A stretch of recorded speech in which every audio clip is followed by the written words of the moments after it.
चलिए welcome to our channel. हम लोग शुरुआत करते हैं वीडियो को। अभी तक हमने फार्मूला पढ़ लिया sine cos sec cosec tan cosec की सबका। अभी हम लोग क्या देखने जा रहे हैं कि दो ट्रेंगल यहाँ पे है ए बी सी और पी क्यू आर। ठीक है, इन दोनों ट्रेंगल में हमारा क्या है, यहाँ पे एंगल बी राइट एंगल है और यहाँ पे राइट एंगल कौन है, क्यू है। बाकी और क्या एक चीज़ गिवन है कि एंगल ए जितना है उतना ही एंगल क्या है, पी है। ठीक है, और अपना जितना एंगल सी है उतना ही एंगल अपना क्या होगा, आर है। ठीक है, ये गिवन दिया हुआ है। तो ट्रिगोनोमेट्री हो या फिर सिमिलरिटी, अच्छा कॉन्ग्रुएंसी 9th क्लास में थोड़ा बहुत पढ़ा हुआ है। तो एक चीज़ क्लियर है कि ये एंगल है ए और ये एंगल है पी, दोनों का वैल्यू अगर इक्वल है तो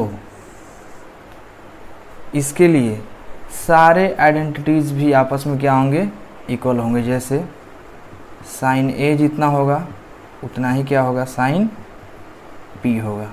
ठीक है, जितना कॉस ए होगा उतना ही कॉस पी भी होगा, जितना टैन ए होगा उतना ही टैन पी भी होगा। तो आखिर ऐसा क्यों हो रहा है, ये दो ट्रेंगल जब भी एंगल सेम होगा, ठीक है, अब यहाँ पे हमारा बी तो 90 डिग्री है ही, यहाँ क्यू भी 90 है, यहाँ ए इक्वल टू क्या है, पी है और सी इक्वल टू आर है। तो दोनों ट्रेंगल क्या हो जा रहा है, सिमिलर हो जा रहा है। दोनों ट्रेंगल क्या हो जा रहा है, सिमिलर हो जा रहा है। और सिमिलर ट्रेंगल के कॉरेस्पॉन्डिंग साइड का रेशियो क्या होता है, सेम होता है। उसके कारण से क्या हो जा रहा है कि साइन ए जितना हो रहा है उतना ही क्या हो जा रहा है, साइन पी भी हो जा रहा है। क्यों, अगर हम यहाँ पे अगर वैल्यू देखें साइन ए की, तो साइन ए इक्वल टू क्या होगा, साइन ए इक्वल टू क्या हो जाएगा, बी सी अपॉन ए सी। ठीक है, उसी तरह यहाँ पे अगर हम साइन पी की बात करें तो साइन पी इक्वल टू क्या हो जाएगा, Q R upon P R. ठीक है, अब चूंकि ये दोनों ट्रेंगल को हम लोग क्या बोल के चल रहे हैं, सिमिलर बोल के चल रहे हैं। सिमिलरिटी जब हम लोग पढ़ेंगे वहाँ भी देखेंगे ये चीज़। ठीक है, कि अगर ये दो ट्रेंगल सिमिलर है तो कॉरेस्पॉन्डिंग साइड का रेशियो क्या होगा, सेम होगा।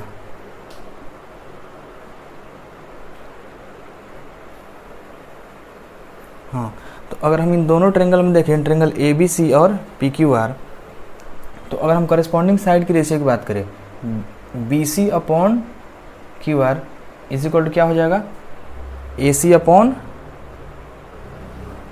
P R. ठीक है, क्यों, क्योंकि यहाँ पे हमने तीनों एंगल इसका इक्वल हो गया, यानी कि दोनों ट्रेंगल कैसा है, सिमिलर है। अब B C upon Q R है यहाँ पे और यहाँ पे A C upon P are.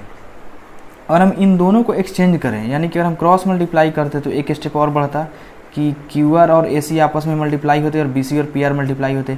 फिर हम लोग क्या करते, ए सी को इधर से उठा के इधर लाते और क्यू आर को वहीं मतलब ऐसे करते। तो क्यू आर यहाँ पे चला गया और ए सी यहाँ पे आ गया। तो B C upon A C is equal to क्या हो जाएगा, Q R upon P R. और B C upon A C हमने यहाँ पे कितना है, क्या चीज़ का वैल्यू, अपना साइन ए का वैल्यू है तो साइन ए लिख दिए। और Q R upon P R किसका वैल्यू है, साइन पी का वैल्यू है। तो sine A equal to sine P आ गया। यानी कि दो अलग अलग ट्रेंगल में अगर कॉरेस्पॉन्डिंग एंगल्स का वैल्यू इक्वल है, यानी कि जितना एंगल ये है उतना ही एंगल ये है, जैसे एंगल ए जितना है उतना ही एंगल पी है, भले अगर ये 30 है तो ये भी 30 रहना चाहिए, ये 60 तो ये भी 60, ये 45 तो ये भी 45, तो उस केस में सारे आइडेंटिटीज़ का वैल्यू क्या होगा, सेम रहेगा। जैसे कि यहाँ पे हमने साइन को प्रूफ किया, इसी तरह कॉस का भी हो जाएगा, इसी तरह टैन के लिए भी हो जाएगा, सेक के लिए भी हो जाएगा, कॉसेक के लिए हो जाएगा और कॉट के लिए भी हो जाएगा। चलिए इस पे क्वेश्चन से हम लोग इसको देखते हैं। चलिए क्वेश्चन क्या है, a vertical pole of length 6 metre cast a shadow 4 metre long on the ground and at the same time a tower cast a shadow 28 metre, find the height of the tower. यानी कि हम यहाँ पे दो figure बनाए, एक हमने क्या लिया है, ये पोल है और ये क्या है, एक टावर है। पोल का हाइट कितना दिया हुआ है 6 मीटर, तो यहाँ पर लिख लेते हैं ये 6 मीटर का है। और शैडो इसका कितने मीटर का बन रहा है ग्राउंड पे 4 मीटर का, ठीक है। और एग्जैक्ट उसी टाइम पे एक टावर है, उसका जो शैडो बन रहा है वो कितने मीटर का बन रहा है 28 मीटर का। तो हमें क्या निकालना है, टावर की हाइट निकालनी है। हम मान लेते हैं कि टावर का हाइट क्या है h, let height of tower is equal to h। अब यहाँ पे अगर ध्यान से देखा जाए तो इसका शैडो बन रहा है ज़मीन पे और ये अर्थ सरफेस है और ये पोल तो वर्टिकल ही होगा ना, यहाँ 90 डिग्री, तो एक राइट एंगल ट्रायंगल बन गया। उसी तरह यहाँ पे भी ये टावर है, टावर भी वर्टिकल ही होगा, तो यहाँ पे 90 डिग्री एंगल बनेगा और ये इसका शैडो बन रहा है। ये क्या है, लाइन ऑफ साइट। एक तरीके से समझे ना कि सन का लाइट आ रहा है, तो लाइट जो लास्ट जहाँ तक इमेज बनेगा शैडो इसका बनेगा वो वाला लाइन है, यहाँ भी वही है। तो दोनों जगह सेम टाइम पे लाइट आ रहा है सन से, तो उस केस में क्या होगा, ये तो 90 डिग्री है ही, ये एंगल ऑफ डिफ्रेशन जो होगा और ये दोनों इक्वल होंगे। और जब ये दोनों इक्वल होंगे तो ये दोनों एंगल भी आपस में क्या हो जाएंगे, इक्वल होंगे। और अभी हमने क्या पढ़ा है कि किसी एक भले डिफरेंट साइज के ट्रायंगल हो या फिर डिफरेंट कंडीशन हो, लेकिन अगर एंगल दोनों ट्रायंगल में अगर सेम बनेगा तो उसके लिए जितने भी ट्रिग्नोमेट्रिक रेशियोज हैं उसका वैल्यू आपस में क्या होगा, इक्वल होगा। तो यहाँ पे हमको अगर इस दोनों ट्रायंगल में इस पार्टिकुलर एंगल के लिए देखें तो P और B दिया हुआ है, यानी परपेंडिकुलर और बेस दिया हुआ है। उसी तरह इसके लिए भी हमें किसका वैल्यू निकालना है, परपेंडिकुलर का वैल्यू निकालना है और क्या दिया हुआ है, बेस दिया हुआ है।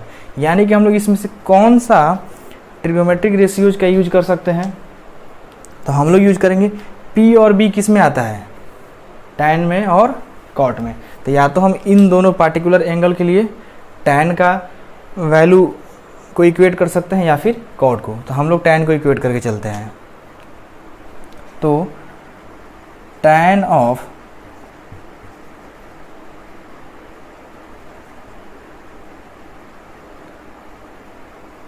चलिए अगर हम इसको अब नेम दे दे कुछ, तो इसको A B C P Q R, तो टैन C जो होगा वो इक्वल हो जाएगा टैन R के। तो टैन C इसके लिए अपोजिट वाला साइड यानी पोल का हाइट कितना दिया हुआ है 6 मीटर बाई इसका बेस यानी शैडो कितने का बना हुआ है 4 मीटर का, मीटर इज इक्वल टू, इसके लिए हमने इसका हाइट कितना माना है h, तो आगे h डिवाइडेड बाई शैडो का हाइट इसका कितना है लेंथ 28 मीटर, तो यहाँ पे हो गया 28 मीटर। मीटर से मीटर कैंसिल हो गया, therefore 6 into 28 metre by 4 is equal to h। 4 से 28 कितने बार में कट जाएगा 7 बार में, यानी कि 7 6 या 42 metre is equal to h। So h equal to 42 metre, यानी कि यहाँ पे हाइट ऑफ टावर कितना आ गया 42 मीटर आ गया। हाँ एक चीज़, कभी भी जितने भी ट्रिग्नोमेट्रिक रेशियोज हैं ये क्या है, रेशियो है, तो रेशियो का कोई यूनिट नहीं बचेगा, हमेशा ये एक यूनिट लेस क्वांटिटी आएगा, एक न्यूमेरिक वैल्यू बस केवल आके रह जाएगा कभी भी। चलिए नेक्स्ट क्वेश्चन है, in a triangle right triangle ABC, right angle at B, if tan A equal to 1 then verify that 2 into sin A into cos A is equal to 1। तो हमको कहाँ पे राइट एंगल में, right angle कहाँ पे रखना है B पे, तो हमने ट्रायंगल बनाया और B पे क्या किया 90 डिग्री का एंगल बना दिया, ठीक है। तो उसके अलावा A और C दो एंगल बचे, दो अलग अलग वर्टिसेस पे हमने दोनों का नेमिंग कर दिया, A B C हो गया। अब क्या बोल रहा है कि इफ़ tan A, यानी यहाँ पे एंगल है इसके लिए, तो tan A इक्वल टू क्या है 1 दिया हुआ है। तो सबसे पहले अगर tan A इक्वल टू कितना दिया हुआ है 1 दिया है, तो tan का वैल्यू क्या होता है, जस्ट इसके opposite side by adjacent side. तो अपोजिट साइड क्या है, B C by adjacent side क्या है, A B is equal to 1, यानी कि बी सी इक्वल टू क्या है, ए बी है। ठीक है, जितना बी सी है उतना ही क्या है, ए बी है। अब हमें नहीं पता कि बी सी और ए बी का लेंथ क्या है, क्योंकि ये तो कुछ दिया नहीं है। और हमने क्या पढ़ा है कि एंगल अगर यहाँ पे सेम है तो कितना ही बड़ा रहे तो रेशियो हमेशा क्या आएगा, सेम आएगा। तो हो सके ये अलग अलग भी रहे, ये 4/4 भी हो सकता है, 5/5 भी हो सकता है, 10/10 भी हो सकता है, कुछ भी एक मतलब ये न्यू लेंथ का क्या हो सकता है, ट्रायंगल का हो सकता है, मतलब परपेंडिकुलर और बेस का लेंथ। तो हम लोग मान लेते हैं कि let length of B C and A B is equal to K, यानी कि that is B C equal to A B is equal to K. ठीक है, B C equal to A B equal to K. तो अब ये हो गया, तो from Pythagoras theorem, Pythagoras theorem क्या कहता है कि hypotenuse square is equal to perpendicular square plus base square. अब इस ट्रायंगल में हाइपोटेनस क्या है, AC है, तो AC का स्क्वायर जो होगा परपेंडिकुलर और बेस दोनों में से एक एक है, तो BC का स्क्वायर प्लस AB का स्क्वायर। ठीक है, यानी AC का स्क्वायर इक्वल टू क्या हो गया, BC की जगह पे भी K है तो K स्क्वायर, और प्लस AB की जगह पे K है तो K square. Therefore AC square equal to 2 into K square. Therefore AC equal to √2K square. अब ये 2K स्क्वायर आ गया, यानी कि AC का वैल्यू क्या आ गया, √2K। हमें प्लस वाली वैल्यू लेनी है, मैंने पिछले वीडियो में बताया कि लेंथ में नेगेटिव क्वांटिटी नहीं आएगा। तो AC आ गया अपना √2K, तो ये हो गया K, ये हो गया K, और ये हो गया √2K। ठीक है, तो अब हमें हर एक चीज़ की वैल्यू मालूम चल गई, तो साइन A कितना होगा और कॉस A कितना होगा मालूम चल जाएगा। तो आइए देखते हैं।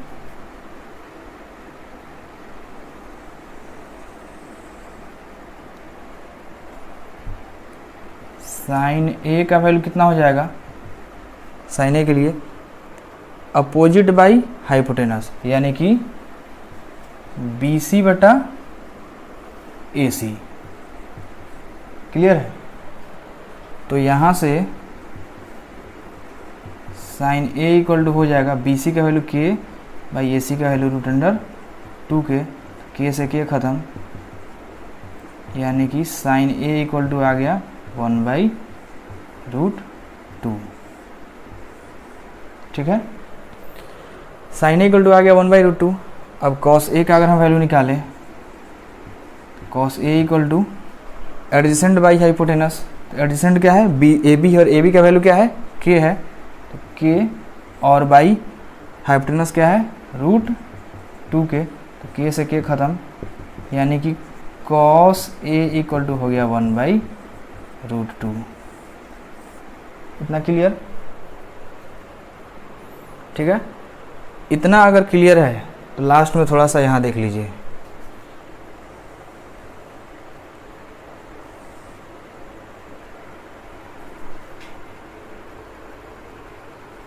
To into sine A into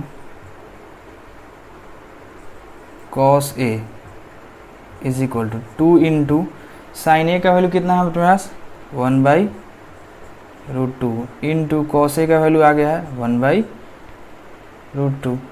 √2 into √2 multiply होगा, टोटल 2 आ जाएगा, और ये दोनों मिलके इसको क्या करेगा, कैंसिल कर देगा, क्या बच जाएगा, ओनली 1 बच जाएगा।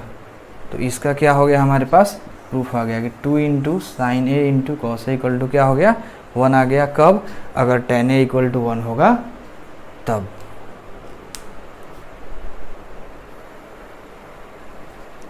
चलिए मिलते हैं अगली क्लास में और क्वेश्चन के साथ फिर। उसके नेक्स्ट वीडियो में हम लोग NCERT के 8.1 के क्वेश्चंस करेंगे। ठीक है, थैंक यू।